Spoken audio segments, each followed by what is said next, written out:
పెద్ద గజీతగాడు, సముద్రాల్ని ఈదినవాడు, అనేక రకాలైన ప్రైజులు కొట్టేసినవాడు, అందరి చేత ఆహా ఓహో ఓహో ఆహా అనిపించుకున్నవాడు చివరికి బురద కాలంలో చనిపోయినట్టుగా మన మోడీ గారి పరిస్థితి భారతీయ జనతా పార్టీ పట్టిందండి.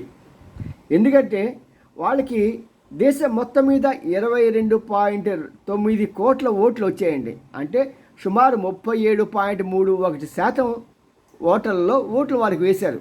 ఎక్సలెంట్. కానీ వాళ్ళకి వచ్చిన సీట్లు 240. కేవలం 6 లక్షల ఓట్లు తగ్గటం మూలంగా వీళ్ళు మ్యాజిక్ ఫిగర్ని అందుకోలేకపోయారు. ఇప్పుడు వీళ్ళు కాళ్ళు పట్టుకొని వాళ్ళ కాళ్ళు పట్టుకొని బాబు బాబు నువ్వు ఉండవయ్యా నువ్వు రావయ్యా బో బో బో బో బో బో అని చెప్పేసి బుట్టలో వేసుకోవాల్సిన పరిస్థితి. మరి చూసారా ఎంత చిత్రమో. ఇది ప్రజాస్వామ్యం.